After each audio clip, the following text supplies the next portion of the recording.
ಎಲ್ಲರಿಗೂ ನಮಸ್ಕಾರ. ಇವತ್ತಿನ ವಿಡಿಯೋದಲ್ಲಿ ವಿಶೇಷವಾಗಿ ಯುಗಾದಿ ಹಬ್ಬಕ್ಕೆ ಕಾಯಿ ಹೋಳಿಗೆ ಮಾಡೋದು ತೋರಿಸ್ಕೊಡ್ತಾ ಇದ್ದೀನಿ. ತುಂಬ ಸುಲಭವಾಗಿ ಹಬ್ಬದ ಅಡುಗೆನ ಮಾಡಿ ನೋಡಿ. ಫಸ್ಟು ನಾನಿಲ್ಲಿ ತೊಗರಿ ಬೇಳೆದು ಮತ್ತು ಕಾಯಿ ಹೋಳಿಗೆ ಎಲ್ಲ ವೀಡಿಯೋಸ್ನೂ ಅಪ್ಲೋಡ್ ಮಾಡ್ತೀನಿ. ನನ್ನ ಚಾನಲ್ನ ಸಬ್ಸ್ಕ್ರೈಬ್ ಆಗೋದನ್ನು ಮಾತ್ರ ಮರಿಬೇಡಿ. ನಾನಿಲ್ಲಿ ಒಂದು ಕಪ್ಪನ ಮೆಜರ್ಮೆಂಟಿಂದನೇ ಮಾಡ್ತಾ ಇರೋದು. ಫಸ್ಟು ನಾನಿಲ್ಲಿ 3 ಕಪ್ ಆಗುವಷ್ಟು ಮೈದಾ ಹಿಟ್ಟನ್ನ ತೊಗೊಂಡಿದ್ದೀನಿ. 3 ಕಪ್. ಇದಕ್ಕೆ ಯಾವುದೇ ರೀತಿಯಾದಂಥ ಚಿರೋಟಿ ರವೆಗಳು ಏನೂ ಆ್ಯಡ್ ಮಾಡ್ತಾ ಇಲ್ಲ. ಕೇವಲ 3 ಕಪ್ ಆಗುವಷ್ಟು ಮೈದಾ ಹಿಟ್ಟನ್ನ ಹಾಕ್ಕೊತಾ ಇದ್ದೀನಿ. ಮೈದಾ ಹಿಟ್ಟು ಹಾಕೋದ್ರಿಂದ ಮೆತ್ತಗೆ ಚೆನ್ನಾಗಿ ಬರುತ್ತೆ. ನೀವು ಈ ಜಾಗದಲ್ಲಿ ಏನಾದರೂ ಗೋಧಿ ಹಿಟ್ಟು ಹಾಕೋವಾಗಿದ್ದರೆ ಗೋಧಿ ಹಿಟ್ಟನ್ನು ಗಟ್ಟಿಯಾಗಿ ನಾದ್ಬಿಟ್ಟು 1 ಅವರ್ ಬಿಡಬೇಕಾಗುತ್ತೆ. ಹಾಗಾದಾಗ ಅಷ್ಟೇ ಅದು ತುಂಬ ಮೆತ್ತಗಾಗುತ್ತೆ. ನೀವು ಎಕ್ದಮ್ಸೆ ಮೆತ್ತಗೆ ಮಾಡಿದರೆ ಅದು ಇನ್ನೂ ತುಂಬ ಮೆತ್ತಗಾಗುತ್ತಾ ಹೋಗುತ್ತೆ.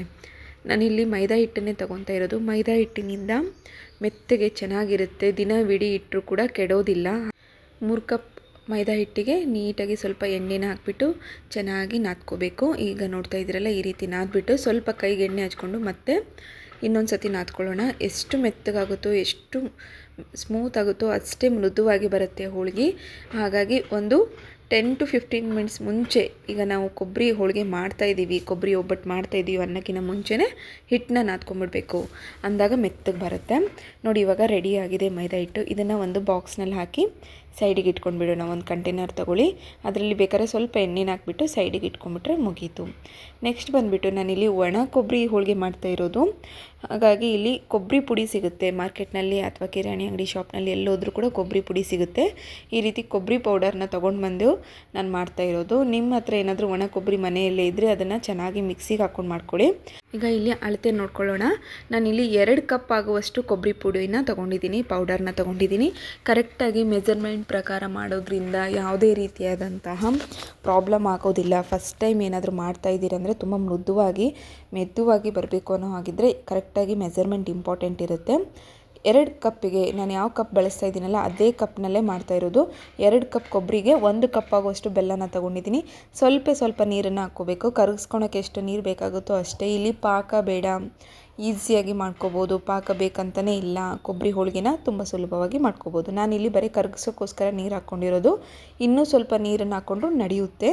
ಕೊಬ್ಬರಿ ಕ್ವಾಂಟಿಟಿಯಿಂದ ಮುಂದೆ ಆಗುತ್ತನ್ನೋ ಹಾಗಿದ್ರೆ ಸ್ವಲ್ಪ ನೀರನ್ನು ಏರಿಸ್ಕೊಳ್ಳಿ. ಅಂದರೆ ಒಂದು ಅರ್ಧ ಗ್ಲಾಸ್ ಆಗುವಷ್ಟು ನೀರನ್ನು ತೊಗೊಂಡ್ರು ನಡೆಯುತ್ತೆ. ನೆಕ್ಸ್ಟ್ ಬಂದುಬಿಟ್ಟು ಇದನ್ನು ಮತ್ತೆ ಒಂದು ಕಂಟೈನರ್ನಲ್ಲಿ ಹಾಕಿ ಫಿಲ್ಟರ್ ಮಾಡ್ಕೊತಾ ಇದ್ದೀನಿ. ಫಿಲ್ಟರ್ನ ಮಾಡ್ಕೊಂಡ ಟೈಮ್ನಲ್ಲಿ ನಾನೀಗ ಸ್ವಲ್ಪ ಏಲಕ್ಕಿ ಪುಡಿನ ಹಾಕ್ಕೊತಾ ಇದ್ದೀನಿ.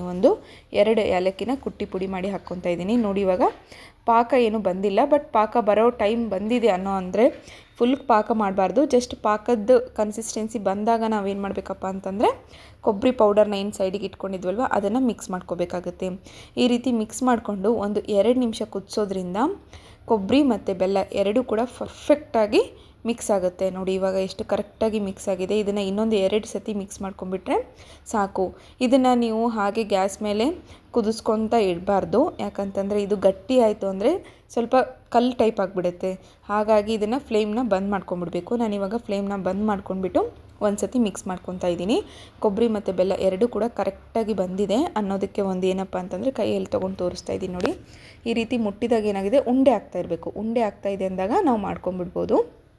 ಇದನ್ನು ಒಂದು 5 ನಿಮಿಷ ಆರೋದಕ್ಕೆ ಬಿಡಬೇಕು. ಬಿಸಿ ಇದ್ದಾಗ ಇದನ್ನು ಮಾಡೋಕ್ಕಾಗೋದಿಲ್ಲ.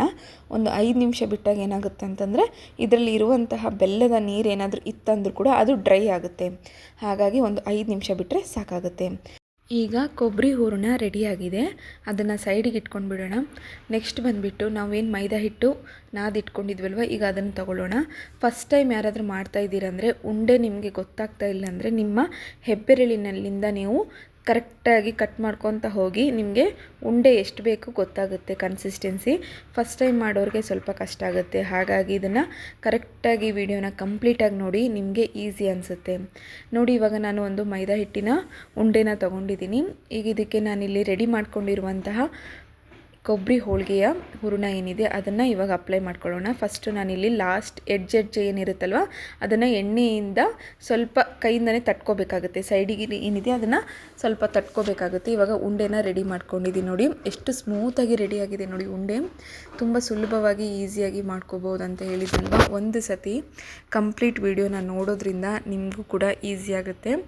ನೆಕ್ಸ್ಟ್ ನೋಡಿ, ಈ ರೀತಿ ಒಂದೊಂದೇ ಲೇಯರ್ನ ಉಂಡೆಯ ಮೇಲ್ಗಡೆ ಹಾಕ್ತಾ ಹೋಗಬೇಕು. ಹಬ್ಬದ ಸಮಯದಲ್ಲಿ ಹೋಳಿಗೆ ಮಾಡೋರಿಗೆ ಕಷ್ಟ ಅನಿಸಿದರೆ ಈ ರೀತಿ ಒಂದು ಸತಿ ಟ್ರೈ ಮಾಡಿ, ತುಂಬ ಈಸಿಯಾಗಿ ಬರುತ್ತೆ ನೋಡಿ. ಇವಾಗ ಉಂಡೆ ರೆಡಿ ಆದಮೇಲೆ ಮೇಲ್ಗಡೆ ಭಾಗನ ನಾವು ಏನು ಮಾಡಬೇಕಪ್ಪ ಅಂದರೆ ಈ ರೀತಿ ತಕ್ಕೊತ ಹೋಗಬೇಕು. ಹಿಟ್ಟು ಎಷ್ಟು ಬೇಕೋ ಅಷ್ಟೇ ಕರೆಕ್ಟಾಗಿ ಬರುತ್ತೆ. ಹಾಗಾಗಿ ನೆಕ್ಸ್ಟ್ ಇದ್ರ ಮೇಲ್ಗಡೆ ಸ್ವಲ್ಪ ಎಣ್ಣೆ ಹಚ್ಚೋದ್ರಿಂದ ಎಲ್ಲೂ ಕೂಡ ಏನಿದೆ ಹೊರಗಡೆ ಬರೋದಿಲ್ಲ. ನಾನಿಲ್ಲಿ 2 ಥರ ತೋರಿಸ್ತಾ ಇದ್ದೀನಿ. ಒಂದು ಲಟ್ಟಣಿಕೆಯಿಂದ ಮಾಡೋದು, ಹಾಗೆ ಒಂದು ಕೈಯಿಂದ. ಒಬ್ಬೊಬ್ಬರಿಗೆ ಲಟ್ಟಣಿಕೆಯಿಂದ ಮಾಡೋಕ್ಕೆ ಬರೋದಿಲ್ಲ ಅಂತಾರೆ, ಅಥವಾ ಒಬ್ಬೊಬ್ಬರಿಗೆ ಕೈಯಿಂದ ಮಾಡೋಕ್ಕೆ ಬರೋದಿಲ್ಲ ಅಂತಾರೆ. ಸೊ ಹಾಗಾಗಿ ನಾನು ಎರಡೂ ತೋರಿಸ್ಕೊಡ್ತಾ ಇದ್ದೀನಿ.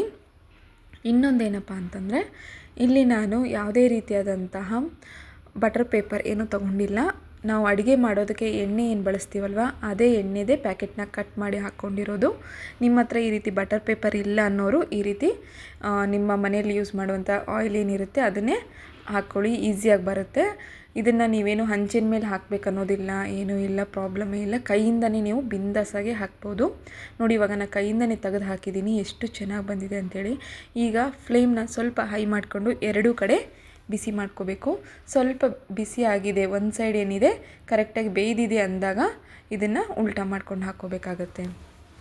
ಕಾಯಿ ಹೋಳಿಗೆ ತುಂಬ ಮೆತ್ತಗೆ ಬರುತ್ತೆ, ಇಡೀ ದಿನ ಇಟ್ಟರೂ ಕೂಡ ಮೆತ್ತಗೆ ಇರುತ್ತೆ, ಗಟ್ಟಿನೇ ಆಗೋದಿಲ್ಲ. ಈ ರೀತಿ ಕರೆಕ್ಟಾಗಿ ಅಳತೆ ಪ್ರಕಾರ ಮಾಡಿದರೆ ನೋಡಿ. ಇವಾಗ 2 ಸೈಡ್ ಕರೆಕ್ಟಾಗಿ ಬೇಯ್ದಿದೆ, ನಾನು ನಿಮಗೆ ತೋರಿಸ್ತಾ ಇದ್ದೀನಿ. ಫಸ್ಟ್ ಟೈಮ್ ಮಾಡೋರಿಗೆ ಈಸಿಯಾಗಿ ಬರುತ್ತೆ. ಕಾಯಿ ಹೋಳಿಗೆ ರೆಡಿಯಾಗಿದೆ ನೋಡಿ. ಈಗ ಇನ್ನೊಂದು ಕೂಡ ತೋರಿಸ್ತೀನಿ, ಉಂಡೆ ಮಾಡಿಕೊಂಡು ಇದನ್ನು ಕೈಯಿಂದ ಯಾವ ರೀತಿ ತಟ್ಟೋದು ಅಂತ ತೋರಿಸ್ಕೊಡ್ತೀನಿ ನೋಡಿ. ಫಸ್ಟು ನಾನು ನಿಮಗೆ ಮೊದಲೇ ಹೇಳಿರೋಗೆ ಸ್ವಲ್ಪ ಕೈಗೆ ಎಣ್ಣೆ ಹಚ್ಕೊಂಡ್ಬಿಟ್ಟು ಎಡ್ಜಸ್ ಏನಿದೆ ಅದನ್ನು ಕೈಯಿಂದ ನೀಟಾಗಿ ಒತ್ಕೋಬೇಕು. ಮಿಡಿಲ್ನಾಗಿದ್ದನ್ನು ಪ್ರೆಸ್ ಮಾಡೋಕ್ಕೆ ಹೋಗಬೇಡಿ, ಯಾಕಂತಂದರೆ ನಾವು ಲಟ್ಸೋ ಟೈಮ್ನಲ್ಲಿ ಏನಾಗುತ್ತೆ ಮಿಡಿಲ್ನಾಗಿದ್ದು ತೆಳುವಾಯ್ತಂದರೆ ಮಿಡಿಲ್ ಹರಿಯುತ್ತೆ. ಹಾಗಾಗಿ ನೆಕ್ಸ್ಟ್ ನೋಡಿ, ಈಗ ತೋರಿಸ್ತಾ ಇದ್ದೀನಲ್ಲ ಈ ರೀತಿ ನೀವು ಈಸಿಯಾಗಿ ಮಾಡ್ಕೋಬೋದು. ಈ ರೀತಿ ಉಂಡೆ ಮಾಡ್ಕೊತ ಮುಂದೆ ತುದಿ ತೊಗೊಂಬರ್ಬೇಕು. ಈ ರೀತಿ ತುದಿ ತೊಗೊಂಬಂದು ಅದನ್ನು ಅಲ್ಲೇ ಸ್ವಲ್ಪ ಅಡ್ಜಸ್ಟ್ ಮಾಡ್ಕೊಂಬಿಟ್ಟು 2 ಕಡೆ ಎಣ್ಣೆ ಹಚ್ಕೋಬೇಕಾಗುತ್ತೆ. ಎಣ್ಣೆ ಹಚ್ಕೊಂಬಿಟ್ಟು ನಾನು ಕೈಯಿಂದನೇ ನಿಮಗೆ ತಟ್ಟಿ ತೋರಿಸ್ತಾ ಇದ್ದೀನಿ ನೋಡಿ, ಎಷ್ಟು ಈಸಿಯಾಗಿ ಬಂತಲ್ವ. ಇದಕ್ಕೆ ನಿಮ್ಗೆ ಏನಾದರೂ ಬಟರ್ ಪೇಪರ್ ಬೇಕು, ಇಲ್ಲ ಏನಾದರೂ ನಿಮ್ಮ ಹತ್ರ ಪೇಪರ್ ಇಲ್ಲನೋ ಆಗಿದ್ದರೆ ಈ ರೀತಿ ನಾನು ನಿಮ್ಗೆ ಹೇಳಿದ್ನಲ್ಲ ಆಯಿಲಿಂದ ಏನಾದರೂ ಪೇಪರ್ಸ್ ಇದ್ದರೆ ಅದನ್ನು ಕೂಡ ನೀವು ಕೈಯಿಂದ ನಿಮಗೆ ತಟ್ಟಕ್ಕೆ ಬರೋದಿಲ್ಲ ಅನ್ನೋರು ಸ್ಮೂತಾಗಿ ಮೇಲ್ಗಡೆ ಇನ್ನೊಂದು ಪೇಪರ್ನ ಹಾಕಿಬಿಟ್ಟು ಕೂಡ ಮಾಡ್ಕೋಬೋದು. ನಾನು ಇಲ್ಲಿ ಕೈಯಿಂದನೇ ತಟ್ಟಿ ತೋರಿಸ್ತಾ ಇದ್ದೀನಿ ನೋಡಿ, ಎಲ್ಲೂ ಕೂಡ ಹರಿದಿಲ್ಲ ನೋಡಿ ಸ್ನೇಹಿತರೆ, ಎಷ್ಟು ಈಸಿಯಾಗಿ ಬರುತ್ತೆ. ಲಟ್ಟಣಿಕೆಯಿಂದ ಬರೋದಿಲ್ಲ ಅನ್ನೋರು ಈ ರೀತಿ ಮಾಡ್ಕೋಬೋದು, ಎಷ್ಟಾದರೂ ತೆಳುವಾಗಿ ಮಾಡ್ಕೋಬೋದು, ಕೆಡೋದಿಲ್ಲ.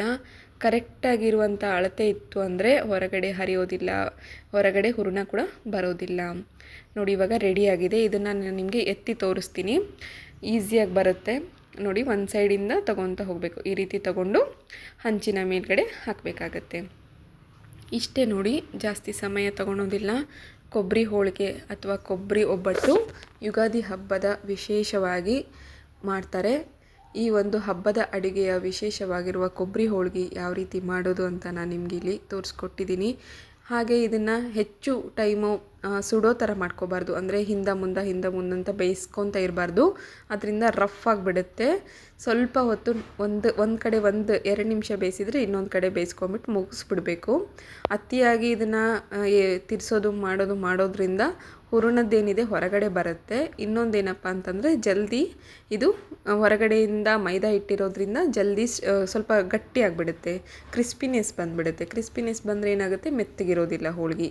ನಾನು ನೋಡಿ ಇಲ್ಲಿ 2-3 ಸತಿ ಅಷ್ಟೇ ಹಿಂದೆ ಮುಂದೆ ಟರ್ನ್ ಮಾಡ್ಕೊತಾ ಇರೋದ್ರು. ಈಗ ಹಿಂದಿನ ಭಾಗ ಮತ್ತು ಮುಂದಿನ ಭಾಗ 2 ಕಡೆ ಕೂಡ ಕರೆಕ್ಟಾಗಿ ಬೇಯ್ದಿದೆ ಅಂದಾಗ ಇದನ್ನು ತೆಗೆದುಕೋಬೇಕಾಗುತ್ತೆ ನೋಡಿ. ಇವಾಗ ರೆಡಿಯಾಗಿರೋದನ್ನು ನಾನು ಇನ್ನೊಂದು ಸತಿ ತೋರಿಸ್ತಾ ಇದ್ದೀನಿ, ಹಿಂದೆ ಮುಂದೆ 2 ಕಡೆ ಮಾಡಿ ನಿಮಗೆ ತೋರಿಸ್ತಾ ಇದ್ದೀನಿ. ಕರೆಕ್ಟಾಗಿ ಬೇಯ್ದಿದೆ. ಈಗ ನಮ್ಮ ಕೊಬ್ಬರಿ ಹೋಳಿಗೆ ರೆಡಿಯಾಗಿದೆ. ನಿಮಗೇನಾದರೂ ಫಸ್ಟ್ ಟೈಮ್ ಮಾಡೋ ಹಾಗಿದ್ದರೆ ಈ ವಿಡಿಯೋನ ಕಂಪಲ್ಸರಿ ನೋಡಿ. ಹಾಗೆ ನನ್ನ ಚಾನೆಲ್ನ ಸಬ್ಸ್ಕ್ರೈಬ್ ಆಗೋದನ್ನು ಮಾತ್ರ ಮರಿಬೇಡಿ. ಪಕ್ಕದಲ್ಲಿರುವ ಬೆಲ್ ಐಕಾನ್ನ ಕ್ಲಿಕ್ ಮಾಡೋದ್ರಿಂದ ಎಲ್ಲರಿಗಿಂತ ಮುಂಚೆ ನೋಟಿಫಿಕೇಷನ್ ನಿಮಗೆ ಸಿಗುತ್ತೆ. ಯುಗಾದಿ ಹಬ್ಬದ ವಿಶೇಷ ಕಾಯಿ ಹೋಳಿಗೆ ರೆಡಿಯಾಗಿದೆ. ನಿಮ್ಮ ಫ್ಯಾಮಿಲಿ ಫ್ರೆಂಡ್ಸಿಗೆ ಕೂಡ ಶೇರ್ ಮಾಡಿ.